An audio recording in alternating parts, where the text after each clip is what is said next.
Hello everyone, welcome back to the next video. In this video I will show you how you can use the contact access picker in Flutter iOS, which is an iOS 18 feature. So let's get started. So let me first show you what the contact access picker is. It is a Swift UI component, so we will have to write Swift UI.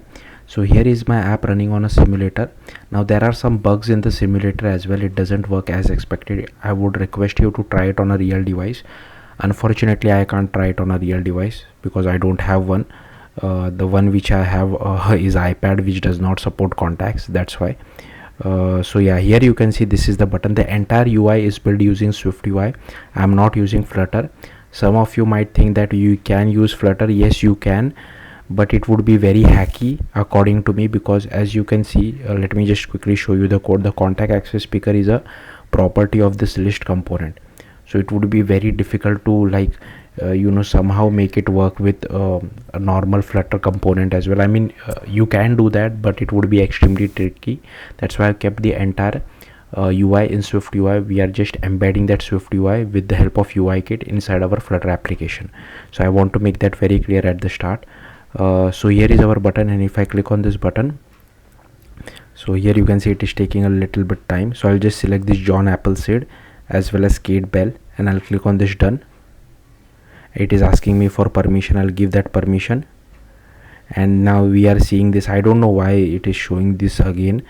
I'm not really sure if this is really a bug or some feature in itself, but I'll just select contacts. Okay, again it is showing me this, so I'll just select this too. I'll click on continue and allow selected contacts, and here you can see I'm able to say, so this I have hard coded, say hello to whatever contact you have selected. I am just displaying the contact name, but I'll also show you how to get the contact number as well. It's pretty straightforward. It's no big deal.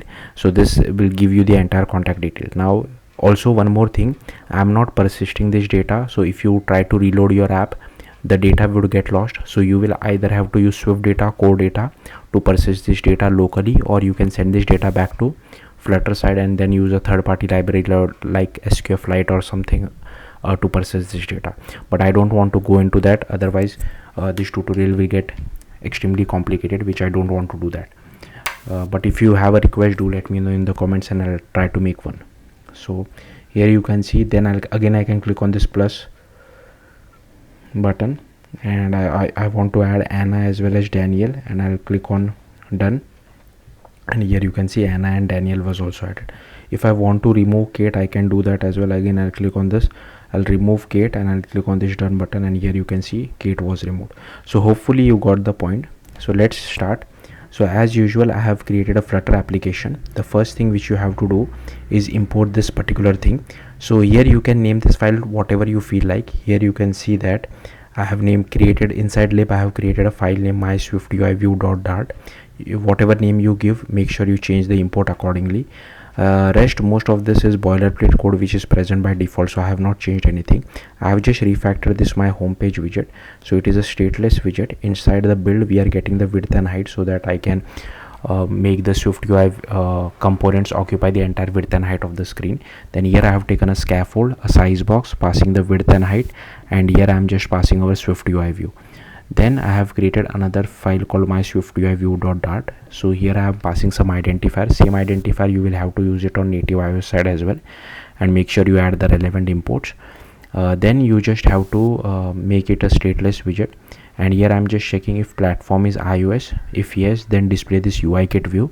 I know it is a Swift UI view, this contact access picker, but we have to go through the UIKit route.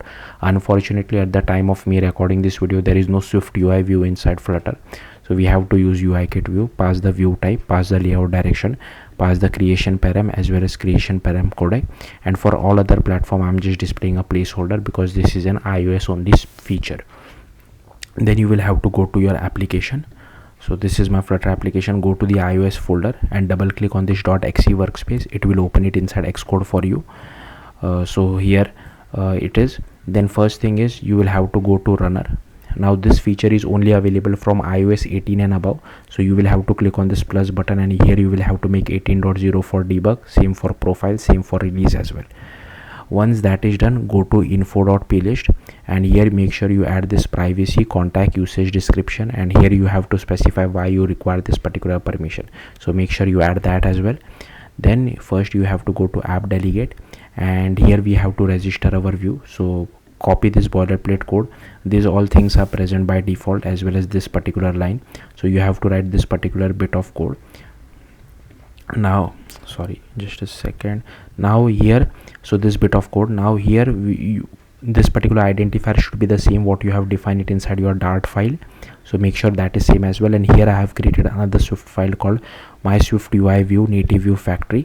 So you can just right click, new empty file, and give name as my Swift UI view native view factory. Do not create it via VS Code, because sometimes it messes up things. That's why I have opened Xcode and showing you this. Now first go to this particular file, and here you can just copy paste this particular bit of code. Again, this is boilerplate code which you have to write every time you want to embed either UIKit or Swift UI inside your application. So don't worry too much about it, just copy this. This is boilerplate code which will remain same every single time you try to embed UIKit or Swift UI.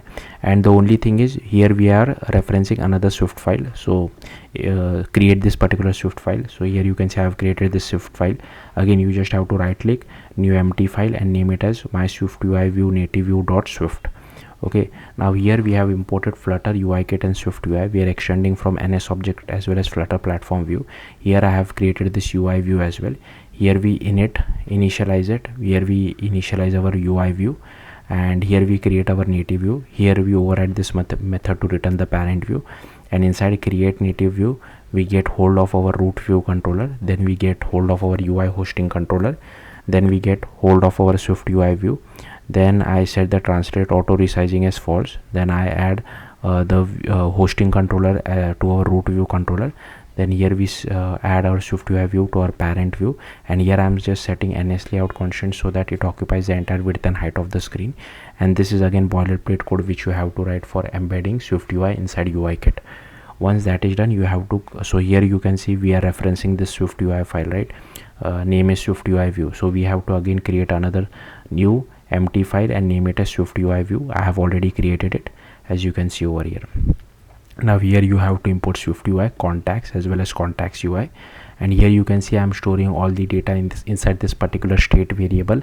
Like I mentioned, the data will get lost if you try to refresh or reload your application or reopen it. So make sure you store this data inside some kind of a database. And here by default show contact picker is false. Then I have created a navigation tag. Here we are listing down all the contacts which have been selected by the user. Now I was talking about phone number, right? So instead of contact dot given name, you can use all this property. So contact dot, I think Xcode needs to catch up, just wait a second. Yeah, here you can see it has ID, contact relation, date, department name, email address, family name, given name, and if you scroll down here you can see phone numbers. So yeah, I think phone numbers is an array, so be careful. So yeah, that's all things are available. You can go through the documentation as well, but do be careful that some of these fields can be nil as well or null. So yeah, and here is our select contacts button, and for that we are just displaying the system image. Whenever we are clicking on it, we are just toggling this particular boolean variable, and once this boolean variable is toggled, this particular contact access picker is displayed to the user. Once some results have been fetched, selected, I mean, we call this fetch contact. So here you can see this is the method inside which we create a task. We get all the contacts and map it as an identifier just to check whatever are the existing ones and the new ones, and then we create a key of, then we create a fetch request out of it. We set the predicate for it, then we create a new empty array and we just enumerate over it, and we append it to our new empty array, and then we assign all that to our all contacts array. So yeah, that's it. That's how you can do it. Thank you for watching. Let me know if you have any questions in the comments. Bye.